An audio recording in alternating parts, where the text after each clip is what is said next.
नमस्कार मैत्रिणींनो, आज आपण बनवणार आहोत आंबा नारळ वडी. तर त्यासाठी लागणारं साहित्य आहे ते मी तुम्हाला दाखवते. हे इथे ओलं खोबरं घेतलंय, मोठी एक वाटी, साखर तुमच्या आवडीनुसार, आणि इथे हे 2 आंबे घेतलेत आणि वेलची पावडर, आणि त्याच्यासाठी लागणार आहे तूप. हे तूप थोडंसं 1 चम्मचच लागणार आहे. तर इत्यादी साहित्य घेतलं. तर चला आपण कसं बनवतात ते मी तुम्हाला दाखवते. ते खोबरं मिक्सरला लावून घ्यायचं.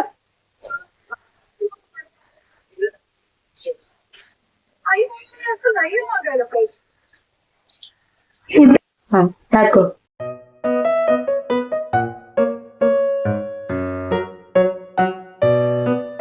हे आंब्याचे पल्स ह्याच्यात घालून घ्याय, खोबऱ्यामध्येच घालायचा. एकत्र वाटलं जाईल ना? हा, एकत्र वाटलं जाणार. आता इथे आंब्याचा पल्स आणि नारळ दोन्ही एकदम वाटून घेऊया. वा, छान दिसतंय. फिरवताना नको घालायचं. हे अशा प्रकारे एकत्र वाटून घेतलंय, आंबा आणि खोबरं. आंबा आणि खोबरं. खोबरं आणि आंबा एकत्र वाटून घेतल्यामुळे यात आंब्याचा कलर छान असा खोबऱ्यात मध्ये मिक्स झाला आहे आणि किती छान असं सुंदर असं झालंय मिश्रण हे. आता इथे 1 चमचा तूप घातलंय.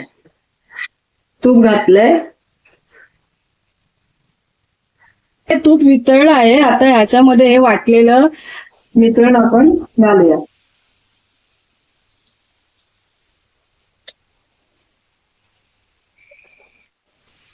हे छान असं तुपामध्ये एकजीव करून घेऊया. हे असं तुपामध्ये चांगलं भाजून घेतलं ना की आंबावडी जरा जास्त टिकते. 5-6 दिवस तुम्ही छानपैकी तिला खाऊ शकता. आणि छान असं हे मिश्रण मिक्स करायचं आहे ह्याच्यामध्ये. ह्याच्यातला ओलसरपणा हळूहळू असं शेकवल्यामुळे, तुपामध्ये भाजल्यामुळे ते कमी होतो. आता ह्या स्टेजला आपण तुम्हाला हवे तशी लागेल तितकी प्रमाणामध्ये साखर घालून द्या.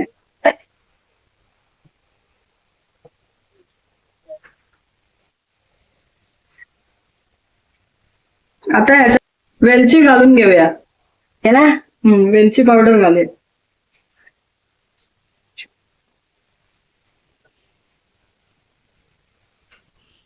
हे बघा, हे असं हळूहळू मंद आचेवरती ह्याला सतत हलवत राहायचं. जोपर्यंत आपला हा स्पून सरळ उभा राहत नाही तोपर्यंत हे मिश्रण समजायचं अजून तयार नाही झालं आहे. तर हे तयार होण्यासाठी अजून आपल्याला थोडा वेळ ह्याला शिजवावं लागेल. जसं जसं हे हळूहळू शिजतंय तसं तसं आंब्याचा एवढा छान असा सुगंध, असा फ्लेवर येतोय ना, काय सांगू तुम्हाला. ही आंबा नारळवडी खरंच आपली खूप सुंदर अशी तयार होणार आहे. ह्याच्यावरच कलर वरूनच समजतंय काय कलर आलाय. हा, खूप सुंदर असा कलर आलेला आहे.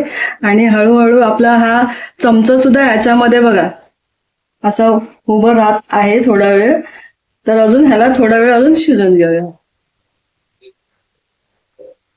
आता या स्टेजला आल्यावर आपल्याला गॅस बंद करायचा आहे आणि हा चम्मच सरळ उभा राहतो, म्हणजे आपली वाव, चमचा बघा सरळ उभा राहिलाय. आता आपला हा खोबरे नारळ पाक तयार झाला आहे. आंबा वडी.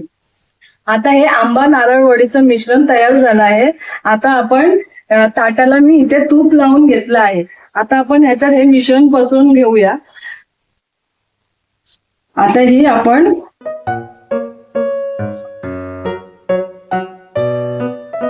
छान अशी ताटात पसरून घेऊया वडीसाठी. हे मिश्रण छान असं ताटात पसरून घेतलं. तुम्हाला जास्त पातळ काय, जरा थोडंसं मीडियम जाडसरच ठेवायचं, म्हणजे त्या वड्या दिसायला सुद्धा सुंदर दिसतात आणि छान हे.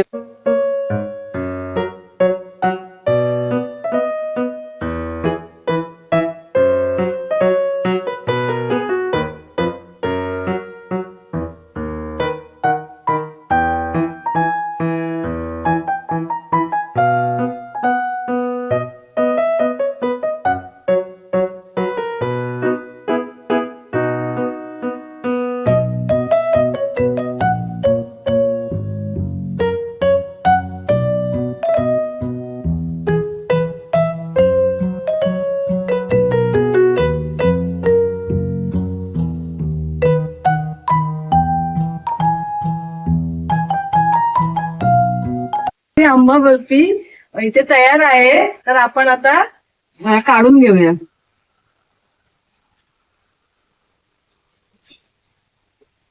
तर अशी ही आपली आंबा बर्फी तयार झाली आहे. तर तुम्ही सुद्धा आंब्याचा सीझन आहे तोपर्यंत ही आंबा बर्फी ट्राय करा आणि खायला सुद्धा अप्रतिम आणि स्वादिष्ट लागते. तुम्हाला आंबा बर्फी मी खाऊन दाखवते. एकदम छान असा मस्त आंब्याचा फ्लेवर येतोय आणि खूपच छान अशी सुंदर अशी टेस्टी आणि स्वादिष्ट आंबा बर्फी झाली, चविष्ट झाली आहे. तर तुम्ही खरंच ही नक्की घरी बनवून ट्राय करा. ही सगळ्यांना तुम्हाला घरामध्ये आवडेल. आणि हा व्हिडिओ जर तुम्हाला आवडला असेल तर चॅनलला सबस्क्राईब करा, लाईक करा आणि शेअर करा.